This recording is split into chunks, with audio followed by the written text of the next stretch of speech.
Now, ladies and gentlemen, with it now being 8 months since the Blast Paris Major concluded, and for those who don't know, that was CSGO's last, and numbers in terms of sticker sales have released, and it's actually quite interesting. The total cash amount paid out to every team from the sticker sale was roughly hovering around $110 million.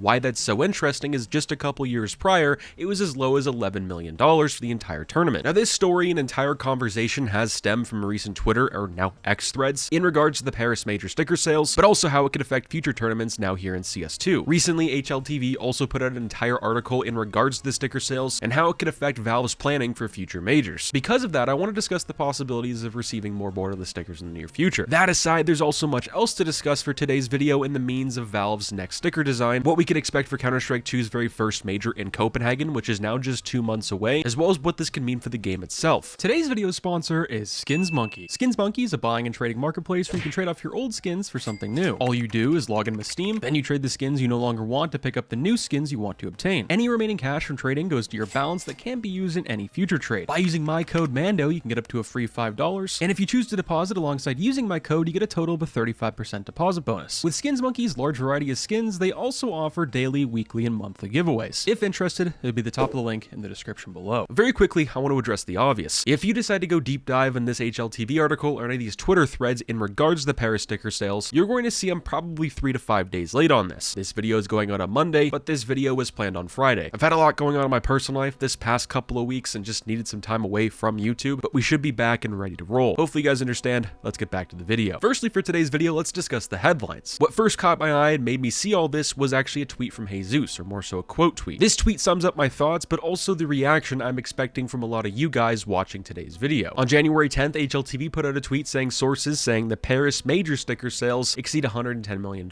Jesus quote tweeted this saying this puts the number of capsules sold in the 400 million range. Perhaps it was more like 800 million if this is what Valve just paid out. Don't worry, I'm sure your investments are fine. And what he means by this is that $110 million is just what Valve paid to teams, which we'll get to soon in this HLTV article. Valve obviously isn't going to give 100% of the money away because they have to make a quick buck for themselves, but it was more like 800 million capsules if we're being real here, which I believe this is what most of you guys are going to think for those investors, and also this is what I believe as well. And he says at the bottom, don't worry, I'm sure your investments will be fine. The Paris sticker sale was kind of weird. We saw Valve starting to change their method of having a sticker sale ever since RMR, but also Stockholm, Antwerp, Rio, and then Paris. It seems like they extend this sale by a couple months. With them being on sale for so long and looking so good, there's going to be a lot that get bought up and opened. With that being said, that's also a big reason why a lot of these numbers on Steam for these capsules, but also stickers, don't really fluctuate or go up and down too much. And they also affect other majors that have borderless stickers such as Stockholm and Antwerp, as they did when the stickers first came out. Now, my reaction to the headlines itself is that Counter-Strike's ability to sell microtransactions, let alone stickers, in the amount that they did is just insane. And that word insane at the very end, I don't really think people understand how big these numbers truly are.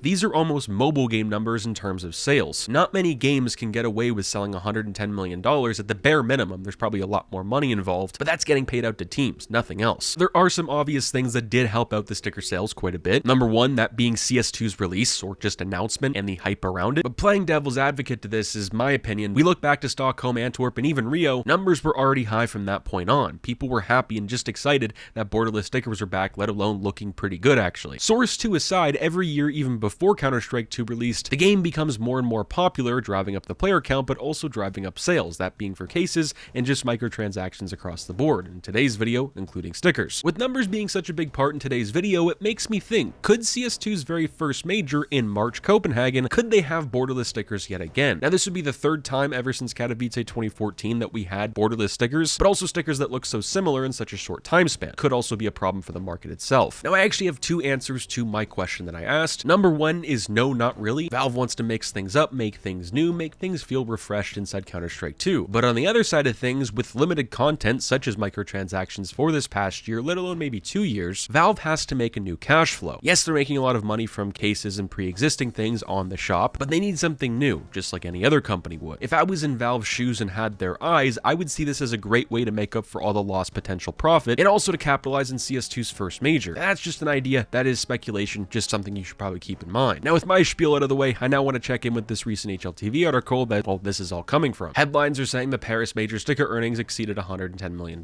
They state the Paris Major was by far the most successful major of all time when it comes to sticker sales. Qualifying for a major has become an extremely lucrative endeavor. In recent years, earning from the sales of a team and player stickers have been growing exponentially. exponentially, dwarfing the $1 million prize pot to offer. So what this means is pretty much when teams go into a major, if they win the major, yeah, they win $1 million, but really they win more money and get more money just by their sticker sales going up in value. When more eyes are on CS, whether you like a team or not, their sticker sales are going to go up. There's going to be more of those on the market, more people are going to be able to buy them up, and a percentage of that goes to each team. Therefore, each player gets paid out. So it's not really about the prize pool for the major anymore. It's more so just sticker money, which also makes me think that Valve should do something with the prize pool. They should make it a little bit more high. I think that would also be a really good headline for people who are new to Counter-Strike or haven't really wanted to check it out. It'd be very intriguing for someone new to want to come check out Counter-Strike because of how much money is getting played. The article continues to say in 2019, for those who don't know, that was the dark age of Counter-Strike, Valve revealed the stickers from the StarLadder Major Berlin paid out over $100 million to participating teams and the players. So that's a pretty big difference from $110 million to $11 million. A lot of these teams and a lot of the players on those teams, doesn't matter if they're really good or just a middle average team, they're probably a millionaire from this major alone. With CSGO's popularity continuing to rise during 2020, where everything including the majors was put on hold for nearly 2 years, that payout increased threefold. The PGL and Antwerp tournaments in 2021 and 2022 paid out a whopping $70 million combined. So it went from $11 million to $70 million, now to $110 million just a year later. That is absolutely crazy. And I kind of find it funny how this article just leaves out Rio, because I think everyone knows deep down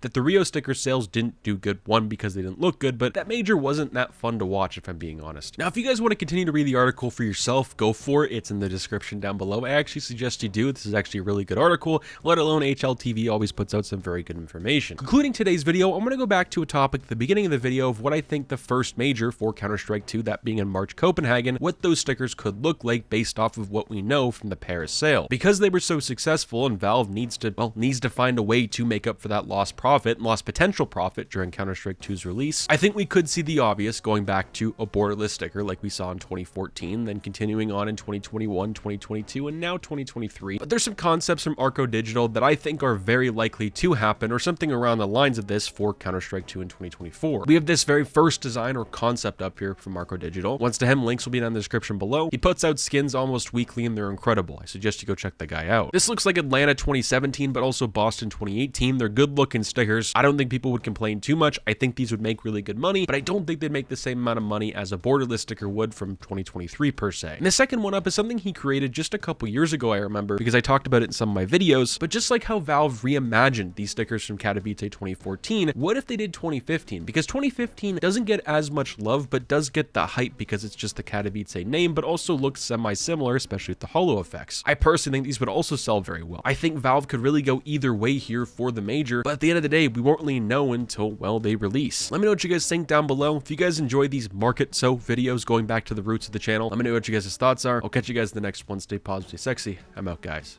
Peace.